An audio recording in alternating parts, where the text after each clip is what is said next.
Hi, and welcome to the Saturday Night Sleepover podcast. I'm your host, Charli, and I started this podcast because I'm good at two things.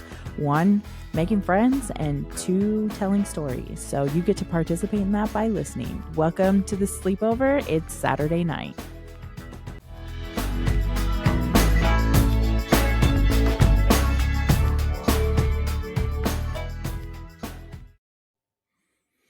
Hello, everyone, and welcome back to another episode of Saturday Night Sleepover. I'm your host, Charli, and today the stars have aligned, and finally we're going to have Irvin on the show. I'm glad to finally be here, Charli. I know. Not going to lie. When I first started podcasting, you were like knee deep in podcasting, and so you have been like my role model for podcasting for a long time. So I'm like, oh my gosh, did I make it? Yeah, I'm just grateful to be here. We've been talking about this for a while, and we finally figured out a good time that worked for both of us, and I'm here. So Thank you so much for the invite. Welcome to the show.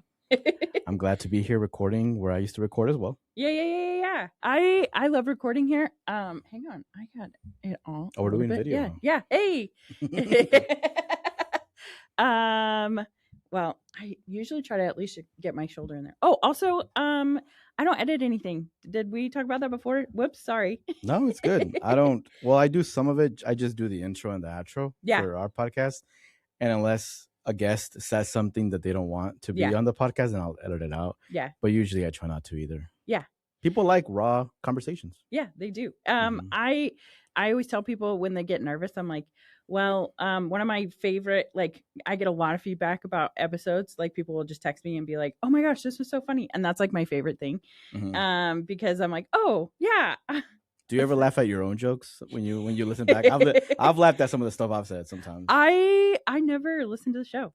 Oh, you don't? No, really? Yeah, no. I record it and then don't even listen to it to edit to it. Nothing. I just like send it out and then forget it exists until somebody texts me about it. That's very brave, because I have to listen, and I'm afraid of getting canceled. So I'll listen to the whole thing. Like, I'll post it, and I hope that no one listens to the first hour, because that's when I listen to it when it's already been published. And I'm just making sure. And there's times where I've deleted the episode because I'm like, oh, we should not put this out there. Not for me, but like my guests getting canceled, you know? Oh, yeah. That makes sense. I try to protect them. Yeah, fair. I don't know if I've ever encountered, well, I have had like old friends come on the podcast and talk about old memories that I was like, I'm not like that anymore, but I was like that at one point in my life. And that's probably the most like close to being canceled feeling I've had, but I've just been like, that was uncomfortable. But you know what? Sometimes life is uncomfortable, and that's reflected in the show too. I feel like I've tried to save my co-hosts from getting canceled sometimes, because they'll forget. They'll be like, they'll forget that they said something. And I'm like, we should probably take that out, and then I end up taking it out because I know some things that will cause problems. Like, I can see it ahead of time. Even when someone just said it on the interview, I'll be like, yeah, let's mark that minute 8, 17 seconds. Let's take that out, because I don't want you to get in trouble. Yeah, sometimes I will like note a time and then go, that's maybe I lied. Maybe I do listen back just for that thing, just to see how it sounds back again. But then usually I'm just like, it's fine.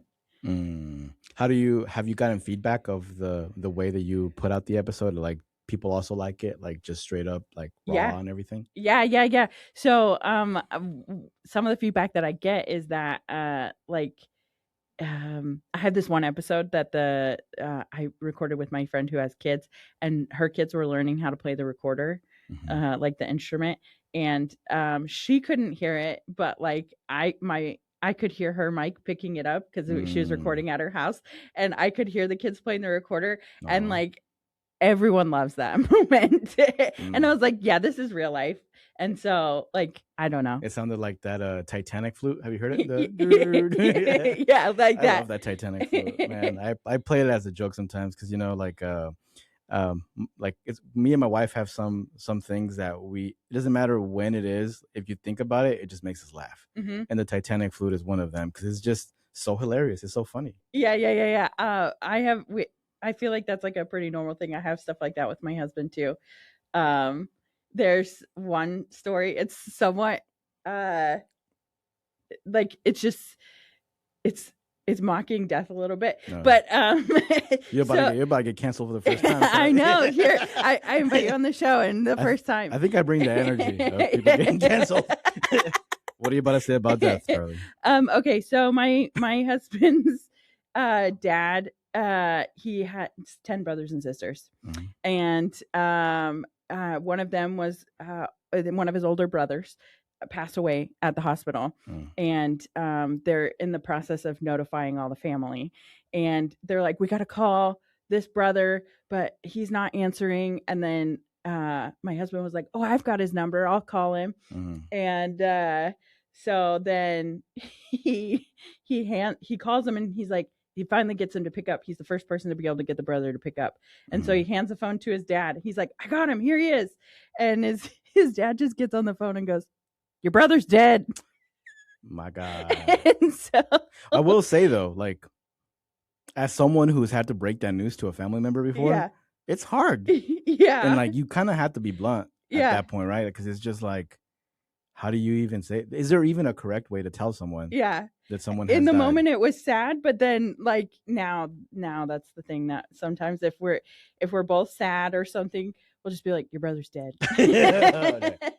I feel like in the movies they'll be like, I have some awful news for you. I have some awful news to share. Yeah. They'll be like, your brother's dead. Yeah. You know, but like in real life, it's just kind of like, you got to say it bluntly, and it's heavy for the person that has to deliver it too. Like, so I don't blame that person that delivered the news. But I could see how it'd be funny. Yeah, it was. It's. I don't think I'll get canceled, but that's one of the things. Like, it doesn't matter. Yours is Titanic flu. The other thing, whenever I'm having a bad day, I'll. Have you ever looked at the video, Honey Badger? How does it? What is it about? So it's like a National Geographic, like that's what the footage is. But then there's like somebody who did a voiceover that like is completely different than what they would have done. So it's like a honey badger, and he's like fighting with a snake or whatever, and it's like, honey badger don't care. Honey badger don't give a shit. I have not seen it, but I need to check it out. Sounds funny. Yeah. I feel like there's a lot of things, which you probably have this with your husband too. You probably have things that you laugh at that you can probably get canceled if people know that you're laughing at those kind of things. Because sometimes me and my wife, like, we've both gone through a lot, and I think like certain humor that might not be a good thing publicly, like it's kind of dark in a way. Yeah, absolutely. It makes us laugh, you know, and sometimes you need to laugh with everything going on in the world. And there's a lot of those, especially on TikTok, that anytime I see that video, I see like one of those videos, I have to watch it. Even though I've seen it a million times, it's like, nah, I gotta giggle at this one for a little bit. The one that makes me laugh every single time. There's a TikTok video, and it's a like, I will laugh at it just thinking about it.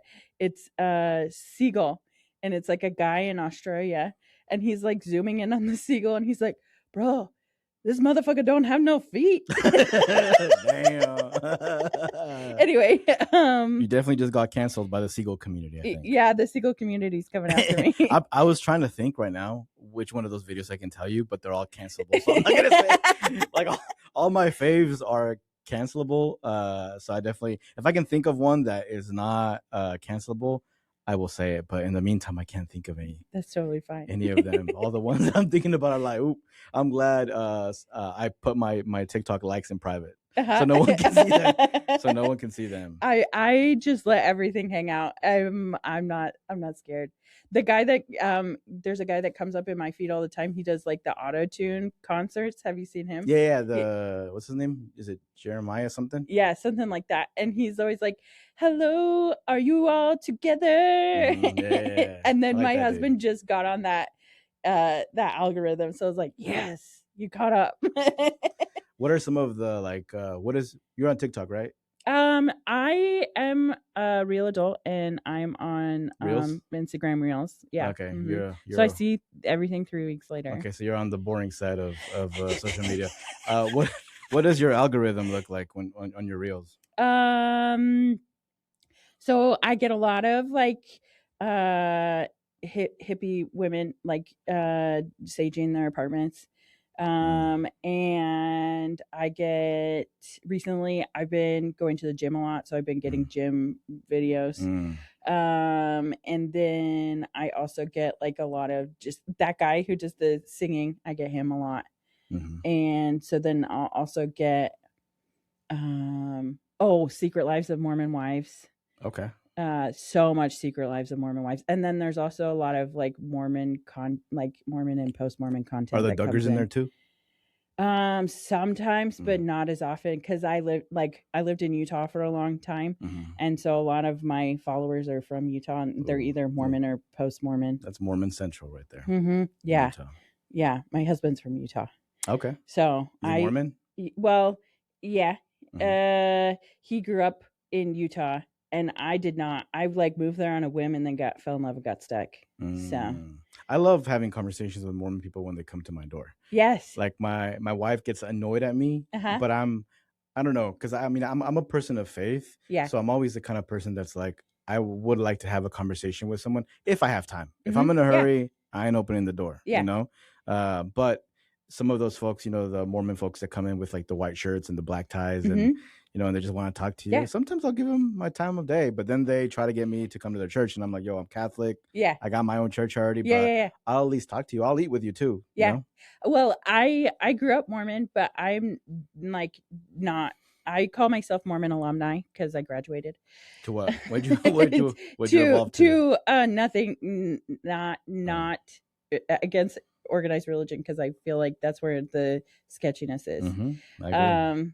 But because I grew up Mormon, I know that when they come, those kids that come to your door, they're oftentimes they like have such a small budget for food because they're expected to like eat at members' houses. So I'll like give them a snack and a water bottle, because I'm like, I know that you guys like probably haven't eaten yet today. Yeah. I think when I was a kid in Latino culture, and if there's any Latino listeners they'll identify with this, our parents taught us to like hide away from not necessarily Mormons, but like when Jehovah's Witnesses would come to your house, you close the door, you close the windows, and you hide until they leave. Like when you hear them knock, like it's just part of the culture. It's really weird. Like I remember like some Mormons, but mostly Jehovah's Witnesses coming to our house, and my parents would be like, hide, don't open the door, don't let them see you, turn the lights off. And I was like, why do we? And it was just a regular thing, so I didn't put much thought into it. And as I grew older, I realized that other Latino families did that too. Like it was a normal thing. Okay. So I don't do it now, so I try my best to talk to people when I can. Yeah. Well, I grew up in a house that my parents bought it, and we were living in it as a construction zone, and it was like kind of like the infamous house that was like falling in on itself, and everybody always wanted somebody to come fix it up. And I grew up in a small town too, and so like oftentimes like people would just like drive by really slowly and be like, y'all fixing this up? So like I didn't, I feel like people didn't really come to my door. They just like, because they yelled from across the street. yell from across. Like I didn't get like people come to my door. First of all, because there was like too many front doors, kind of a situation. People didn't know where to go. Anyway, it was a whole thing. But I can't remember a time people coming to the door. Mostly just people like yelling at me from the street. Because one time we had to kick people off of our front lawn because they thought it was a park. Oh, wow. That sounds chaotic. Yeah, it was crazy. Nowadays, it's just the people that coming to talk to you about solar panels. Nowadays. Yeah. Those are all. Do you know that is like an industry in Utah? Because people go and spend 2 years knocking on doors from like 18 to 20. And then you have all these 20-year-olds who've been door-to-door salesmen. And so then they decided to like make money off of that. So like everyone in Utah goes and sells solar pest control. So then they'll be like, have you heard of Jesus Christ? And then they'll be like, also, have you heard of solar panels? Yeah, like as soon as you get home, it's not Jesus anymore. It's solar panels. Even my husband did it, and he's like a shy guy, and he did the install. Like that was their security system deals. They were like, oh dang, that makes sense. They knock on your door today, it'll be installed today. So then he would like come later in the day and install it. I've always been very skeptical about that business, because I hear that when you try to sell your home, like it becomes kind of a problem trying to sell them with the solar panels that are on top of your house, because then you got to move them, or you got to like pay some other money for something else. I forgot what it is. Mhm. But some of my neighbors have them. So I have people that will try to sell them to me like maybe once every month, Mhm. you know? And I Yeah. don't want to be that guy that has the no soliciting sign in outside of our house, because when I used to go register people to vote, I would hate seeing those no soliciting signs. Yeah. You know, so I don't want to be that guy, but then I'm also tired of like the solar panel solar people. guys. Well, you just got to get a answer to tell them, because well, what we do when they come to our house is my husband is now a generator repairman, and so he has like his generator repair truck out front, and he's like, do you see the truck out there? Like, I appreciate what you're trying to do, but I could do it myself. Thank you.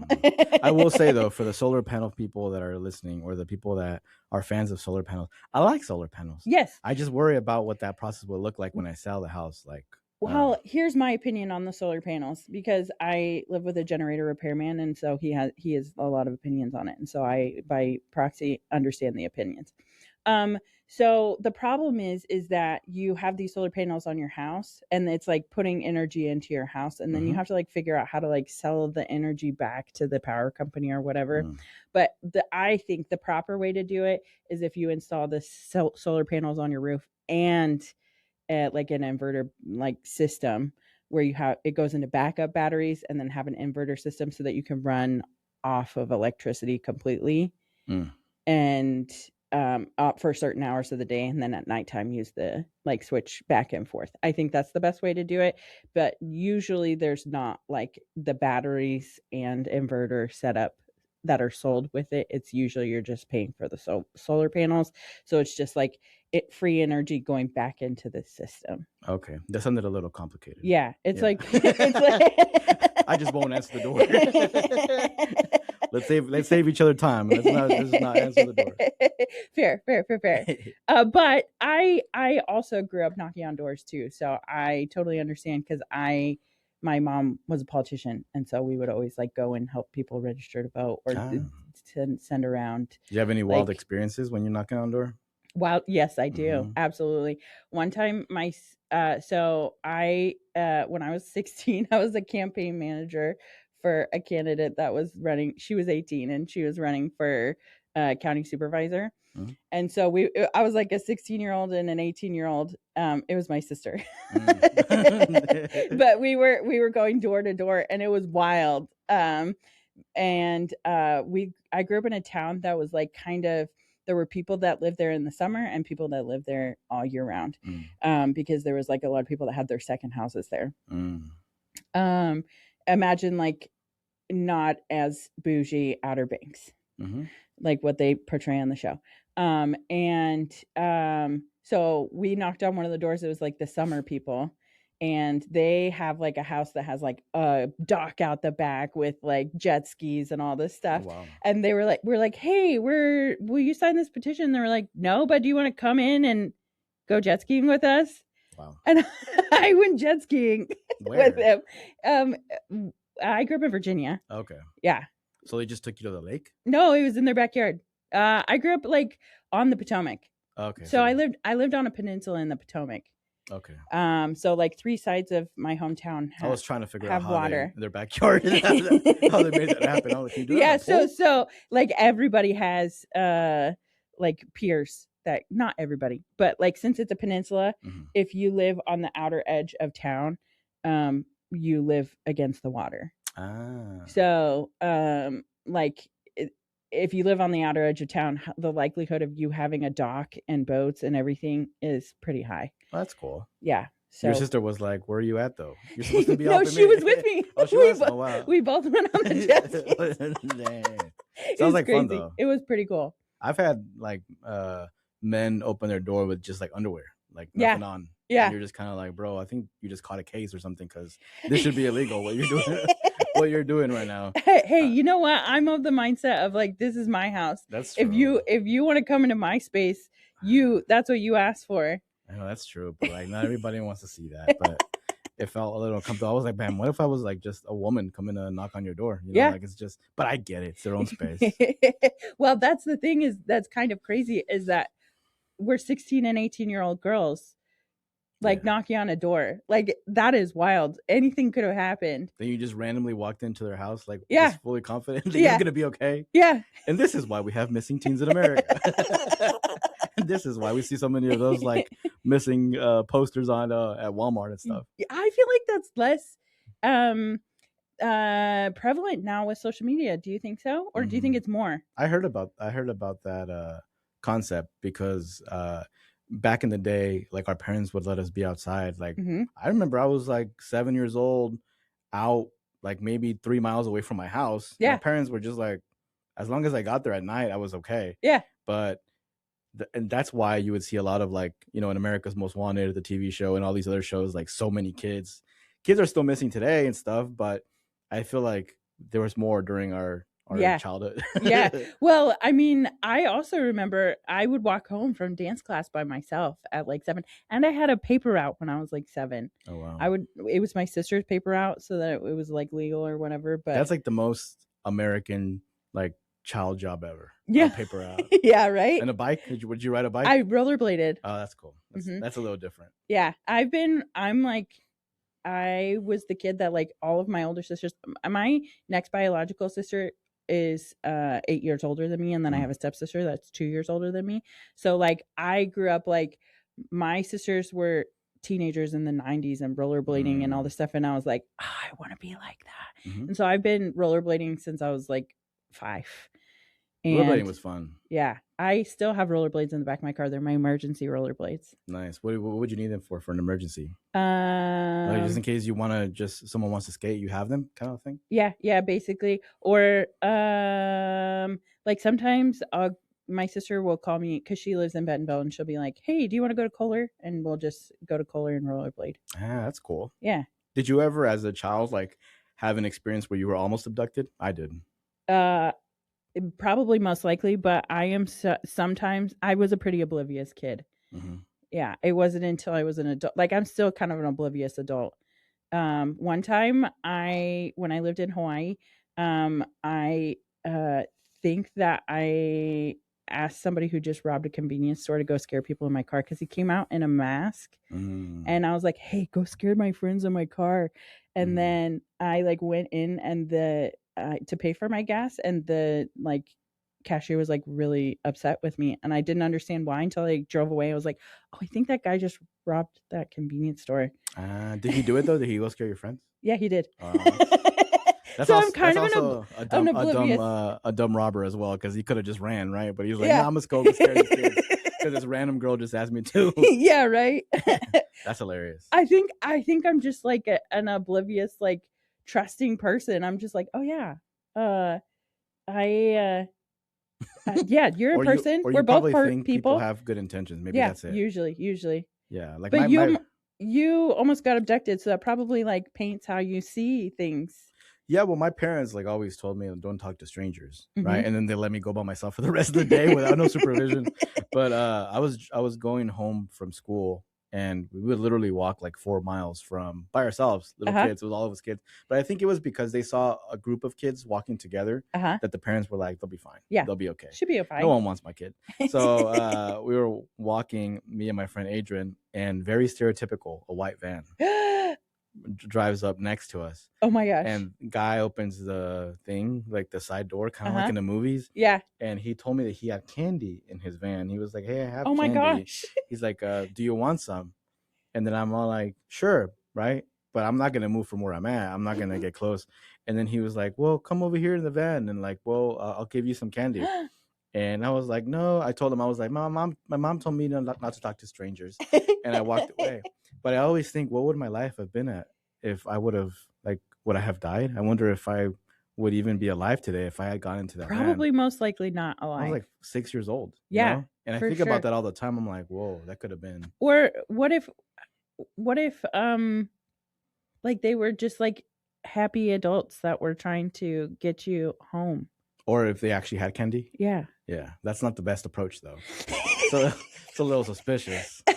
Like, what are you doing next to an elementary school? Well, maybe it's also because I like grew up in just like there's like 3,000 people in the town that I grew up in, and there were a lot of like crazy people, but they were the kind of crazy people that would like yell at stop signs, not Ah, necessarily the kind of crazy people that were like out to harm, or there were people that were out to harm you. Like they, mm, like couple streets over, we had people like getting in fights with guns and stuff and mhm, shooting, but it wasn't like, it was like if you're not involved in that crowd, then it's not um like you weren't going to get in trouble. mm. And so like I just remember, so I was homeschooled for most of my childhood, but then in high school I took a couple of classes, and me and my sister would walk to school, and the school bus, because there was no middle school, sometimes they would take kids from the elementary school to the high school for like certain math classes or something.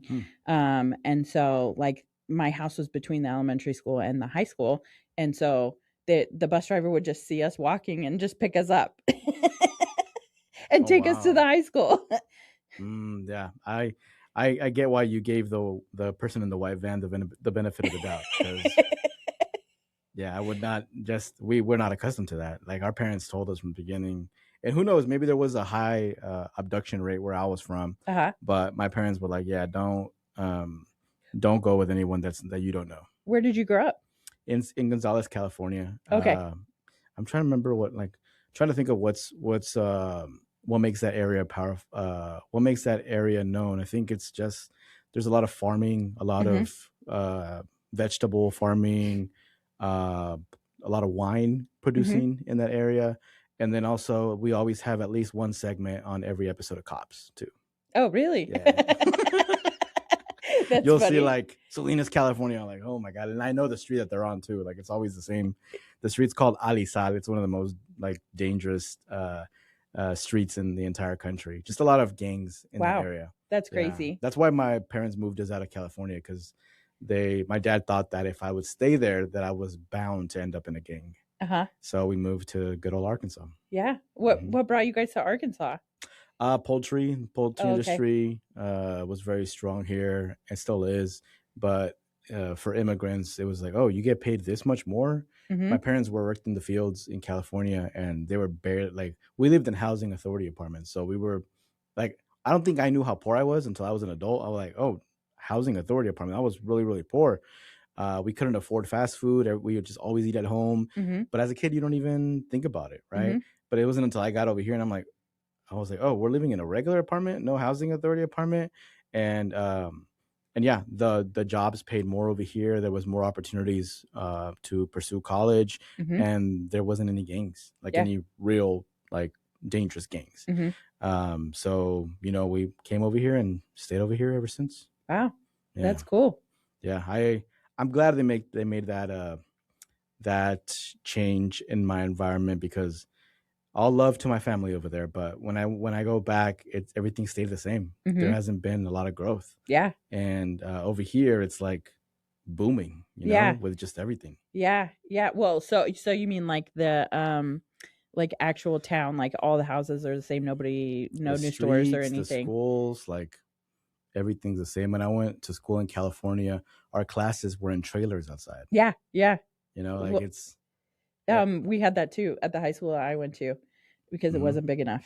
Yeah, and the roads, everything's the same. The infrastructure is the same, and sometimes we take for granted what we have here. Mhm. Just there's so much growth happening not Mhm. only in Rogers but Bentonville, Springdale, and I like growth. Yeah. I like change. They always say that we're supposed to have 1,000,000 people by 2040 Hmm. in this area, and that's just crazy to me. Yeah, the roads are about to get a little bit more stressful. Yeah. I'm That's one of the only negatives. And then also, I mean, I hate that rent will increase probably for some yeah. folks who are struggling, so I worry about that too. Mhm. But I do like the growth and the change and the more opportunities for people here. Yeah.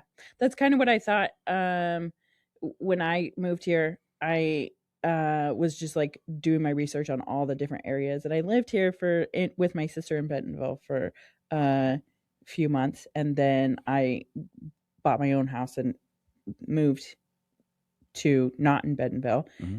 And when I was doing my research, I was like looking at all that. I feel like there's like a lot of like scattered outskirt towns that are like, it's like the big cities are like Bentonville, Fayetteville, Rogers, Springdale, all along the I-49 corridor. But then there's like all these sprinkled little towns on around the outside that eventually I see the growth like just heading out. That's how it's gonna naturally go, because I feel like there's only so much development you can do. And they said that I've heard a rumor that they don't plan on making any more single family homes in Bentonville at all. It's all going to be just like what are they called? Like apartments, condos, multifamily. Yeah. Probably because I mean, like individual houses are not affordable. Yeah. Over there, like it's so expensive. Yeah. So I think if you want an individual house, you're going to have to go to one of the smaller towns outside. Yeah, people have been going to like Centerton and all those areas surrounding. They're still able to get something that's affordable over there. How did you like Bentonville? Yeah, I like Bentonville. I would say Fayetteville. I like it, the vibes in Fayetteville better, but then you also have to like compete with all the college kids that come in. And I don't like college kids are cool or whatever, but I had never, like, I went to a super small college. Like, I grew up in a small town, went to a small college, and like I legitimately thought that the like what they portrayed in the movies where they were like, oh, the frat house or whatever, I was like, oh, that's fake. And then I like drove. That's real. Kappa is real. And I was like, oh, actually, that was like a real thing. No, sometimes when I drive, especially when I would come over here, record here or go record at KUAF, I would drive through, because I would have to go through that way of coming through the houses and stuff. And you're just like, oh, wow, like this feels like a whole other world. Yeah. You know, it's I think about that all the time.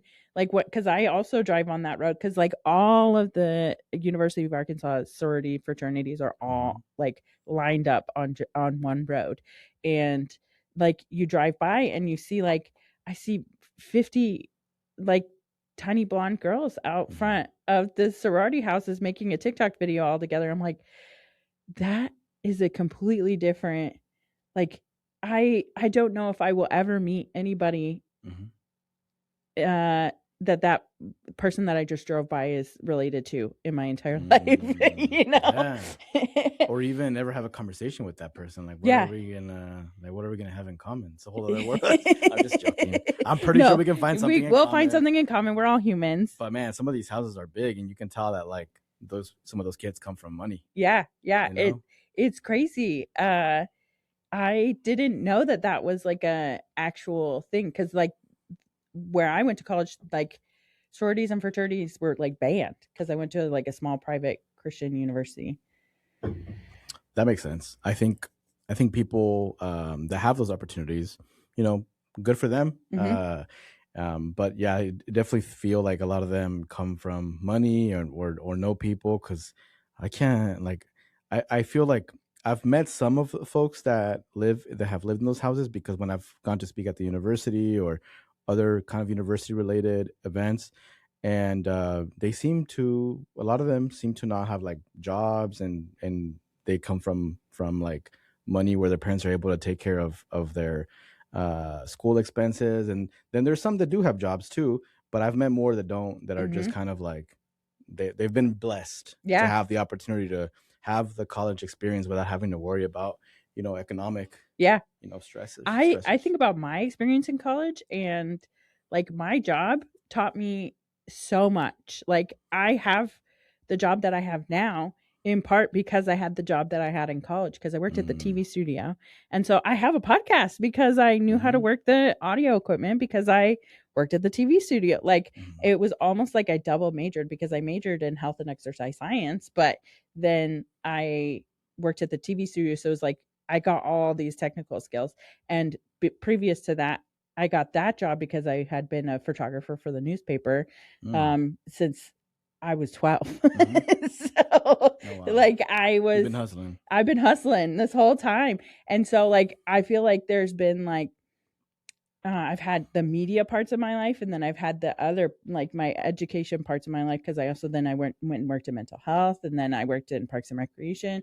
So I've like had like these two like dueling side hustles, and then like the media just like took over in this phase right now. So I'm like I can't imagine like going to college and just going to college, because like I've had so much of, I don't know, intermingling between the worlds of everything I've learned from that experience. I feel like I would have no excuse but to get really good grades if I had no concerns about like Yeah. my.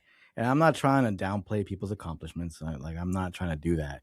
The people that don't have to have a job, but from my point of view of someone who's always had to have a job and who does a lot of like community involvement stuff, I could not also imagine what my life would be like. And look, there'd probably be a portion of it that I probably have way better mental health than what I have today. If I could just like enjoy college, enjoy friendships, drinking here and there, and like partying and like all these different things, like yeah, I do have a little FOMO on that, but I am grateful for the experiences that I've had. Did you end up going to University of Arkansas? I'm actually there now. Oh, you are now? What are you I have a studying? year communications. Hey, that's cool. Originally, I was trying to. When I was younger, I really wanted to be a broadcast journalist.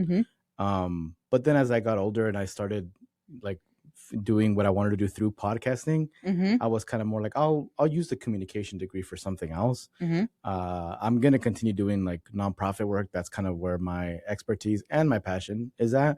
But a communications degree goes a long way in a lot of different jobs here locally for nonprofits, for everything. So that's why I wanted to go that route. And I've been doing everything online. So online schooling is a little different than going to campus. Yeah, there's no way. I feel like I like cannot focus in an online class. I feel like I'm not going to get it done. I don't know. Maybe I've never actually tried to do it because I was so scared of it. But it's actually quite it's not that bad. I once did I did chemistry online, which was insane. Oh man, that is crazy. You're supposed to pour things in the beakers. Yeah, they sent all that to me. That's cool. They even I forgot if it was, I think it was chemistry. It might have been a different class. It was like a science class. You know how in some science classes they have you dissect animals? Since I was doing it online, they sent me a bag of dead animals. That's wild. They sent me like 4 or 5 different animals or insects. And it smelled really bad because they put that, I forgot what that chemical is called. Formaldehyde? Yeah. They put that on, and it was like in a tube, and then they put that in there. So like the bag smelled like that. And then it was also, I placed it in the kitchen somewhere. I think it like the pantry. Ew. So you could smell it when you open it. And I remember that I would take the animal out for that week because there was like 4 or 5 animals. I'd put my goggles on. This was like before I got married. So it was like, I was in my living room, in a dark living room, with my goggles on, my little jacket that they sent me in the mail too.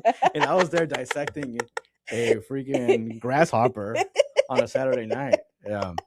That's crazy. Yeah. I got an A+ in that chemistry class. I was really surprised. But I say all that to say that if I could do chemistry online, like everything else I've been doing right now, I'm doing like argumentation and advocacy. I'm doing media citizenship. And something else class, and then I'm also doing regional geography. So those are the 3 classes I'm taking right now, which are also like 3 classes is a lot when you're an adult. I don't know how I do it, to be honest. I don't know how you do it either. And you're also coming on my show too. Wow, thank you. Yeah, I'm trying my best. Luckily, my job is very flexible, so I'm able to kind of do things that I want to do in between. Yeah, that's so cool. So you said regional geography and argumentation. Yeah, that was the one. I want to hear about that one. Yeah, I think pretty much a lot of that is it's your point of view on different social matters, and you kind of explaining why you are having that argument on the issue. So they'll talk about different campaigns, online campaigns. They'll talk about movements, and you kind of have to give your thoughts. So you're technically not wrong in your approach, but there are some things within the book that you have to like cite, and that's kind of where your grade comes in. It's more about like you get to give your opinion, but make sure you use what the actual book has been teaching you. And the other one, I like the advocacy, the citizenship media class, because that one really teaches you about social media campaigns and in communication in regards to why things are published the way that they are published, and like what the writer or what the journalist wants you to take out of it, and then how Mhm. you take it, how you intake it. Mhm. So I've been learning a lot about, the ads that I've seen throughout my life, why they're placed on my social media, Mhm. why they're placed the way that they're placed, Mhm. and what are the after effects that that media will have on Mhm. me, on my psyche going Mhm. forward when it comes to my other consumption of media. That's cool. So it has validated a lot of what I felt, what I see in advertising today and social media. And it's good to have, just to be a better communicator and Mhm. understanding, you know, uh, the media that we consume every day. Mhm. Mm-hmm. Absolutely. Well, and there's also like a whole other level of AI and everything else going into all that too. So Yeah. is your class like on the end of like the without AI, or like is it incorporating it I don't or think. Well, I'm not sure if the last few chapters will have that. So far, it hasn't mentioned that. So far, Mhm. it's been like one of the interesting ones that I recently learned, lessons that we learned about, was about how women are portrayed in like fashion, Oh yeah. and that's very very like there's different like multi approaches to that, right? Mhm. Because there's how women of color are Mhm. portrayed, how people that are plus size are Mhm. portrayed, the machismo in the culture of advertisements, like in the mid 1900s, Mhm. with like showing the man be the breadwinner and Mhm. just poking fun at women and all these different things that Mhm. I had already kind of known a little bit about, but just seeing more of that content, you're like, oh wow, Mhm. like we've gotten better, but we haven't gotten better. Well, You know? do you know why they make our pockets so small on Mm. women's clothes? Because they want us to buy handbags. Mm. That's why we have such small pockets And then that don't fit anything. for those that don't know, also, like, it wasn't that long ago when women were not allowed to have bank accounts. Yeah. Like my mom probably was not allowed to have her own. That's insane, Mhm. right? And it's like all these things that you don't learn about really in school. You'll never learn about that in school. Mhm. You kind of have to learn more. Sometimes you'll learn about it in college, but sometimes you have to read too, and then realize, like, oh man, like that wasn't that long ago. No, it wasn't. It wasn't illegal to not study women's bodies and the effects of medicine on women's bodies.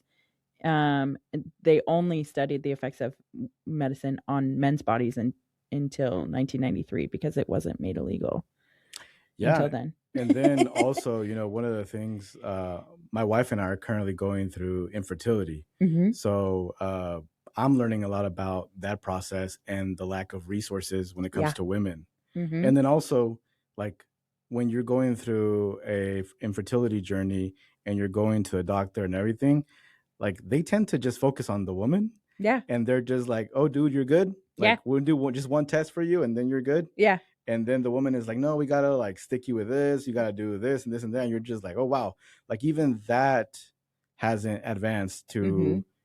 do more tests on the men, Mhm. or like, figure out if the man is the problem. It's Or more if the focused. genetics are like Hmm. compatible or whatever. That too. So Mhm. I've been exposed to it more, and it's quite sad. Yeah. And I know I'm preaching to the choir here, It's a but whole it's a whole journey. Yeah, I totally understand. yeah, but it's insane that we're still, even when it comes to cancer, Mhm. like I'm glad that I've seen that. I think it's Pfizer who is promising that by 2030 they'll have vaccines to help with 5 different cancers, Mhm. and I think one of them is breast cancer. Mhm. But even the research there is so, like, And with there's too breast much money cancer. involved in it. Now you're going to get my tinfoil hat out, but Yeah. like I think that there will always be cancer because there's too much money in treating it, that Hmm. the medical industry is not gonna cure it because then they will lose their funding source. Yeah. I hope that's not true though. I hope that there are, because there's too many people battling breast cancer. I've been exposed to so many people battling breast cancer in the past 10 years. Mhm. And sometimes they beat it, and then sometimes it comes back, and all these different things. And it's heartbreaking for families to have to Mhm. experience that, especially like we've been doing work on like research and medical research for so many years. Like someone has to have already figured out this whole cancer thing. You know, I almost think maybe I'm talking out of ignorance, but I feel like someone has to already. But like you said, that could be something that's holding it back. But I hope there are people who will fight against that. And hopefully Pfizer is one of those people that are going to really put out something by 2030 that will help all these people going through cancer at the moment. It's something else to buy. Yeah, of course they will. Hey, if it's a Pfizer vaccine against cancer, I'll put 2 of those on the checkout. yeah, right. Checkout for me, because there's so many people going through that. So yeah, there's a lot of I've had it touch my life too, so I totally understand.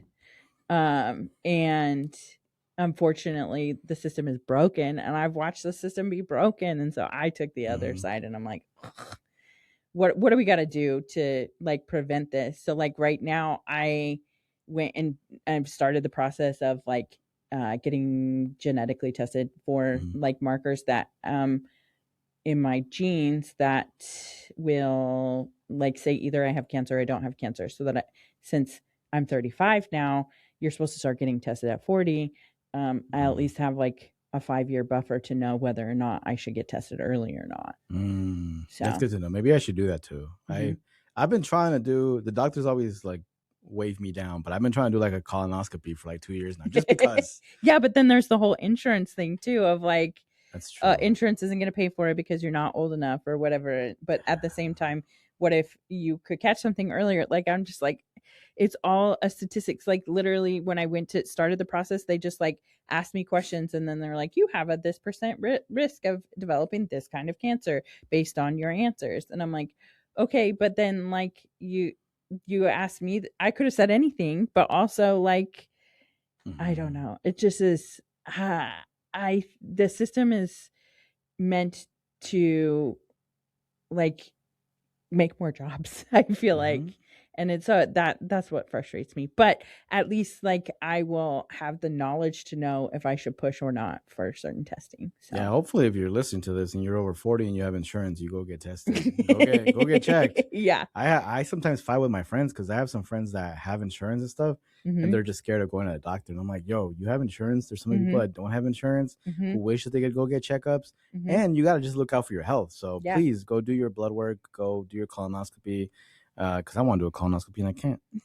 Yeah, exactly. It's all about me. Just kidding.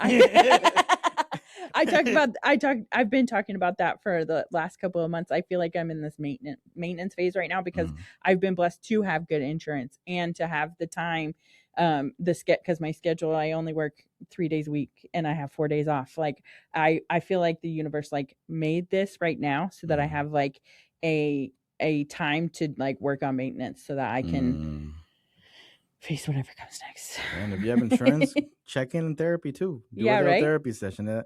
I try to do at least one a year. Like luckily, like I don't live with depression or anything like that. I do have some anxiety, and I am a mini hypochondriac in some way that I'm scared of my health here and there. But I try to at least do 1 or 2 check-ins with the therapist, the same therapist. She knows. I check in with her once a year, and I'll just be like, hey, these are things are going. Like it's fine that. But if you need it on a more on a weekly, bi-weekly, monthly basis, do it. If you have insurance, don't be ashamed to go to therapy. Yeah, absolutely. Yeah, for sure. Anyway, now that we've done our PSA for therapy, does that seem like a good spot to pause for you? Is there anything that you wanted to talk about that you didn't get to? No, I think for people that are listening that are interested in, becoming podcasters and stuff, do it. Try to get past that 7 episode time frame, because they usually say that people will quit before those 7 episodes. But do it. You'll get to meet a lot of people. You get to have really good conversations, and it's good for your mental health to be surrounded by people that are interested in something that you're interested in, and attend those weekly, monthly every fourth Thursday gatherings that you have every fourth Thursday. Is it here at the Fayetteville Public Library? Yeah. Yep. Here in the Center for Innovation, we do it in the video studio. Okay. And then if you're just a normal listener, like just show empathy for other humans, be good, care about immigrants. That's a lot of the work that I do is immigrant related work. And immigrants are going through a lot right now. So just keep that in mind and be nice to immigrants. Yeah. Be good to each other. Yes, definitely. I support that for sure. And check out my podcast, Yeah. District 3 Podcast. Yeah. We're on Apple, on Spotify, on YouTube, and we're trying to interview people that are doing cool stuff in the community as well, and talk about topics that sometimes are stigmatized in our communities. Mm-hmm. And if you start a podcast, then one day you might get to have like your person that influenced you when you started come on your show like I did today. Stop. You're gonna make me blush. You know, whenever I go to someone's podcast, I feel like I'm on a goal to hit everybody's podcast in Arkansas. I'm like what's that villain called in the Avengers that has the thing? Thanos. I'm like the Thanos, and like every Knuckles a podcast. I'm about to make a graphic after this podcast where I'm gonna be like, if I haven't been to your podcast, hit me up. I'm gonna add yours to the right knuckle. Great, cool. Well, thanks for coming on today. Thank you for the invite. We'll check in later. Love you. Bye.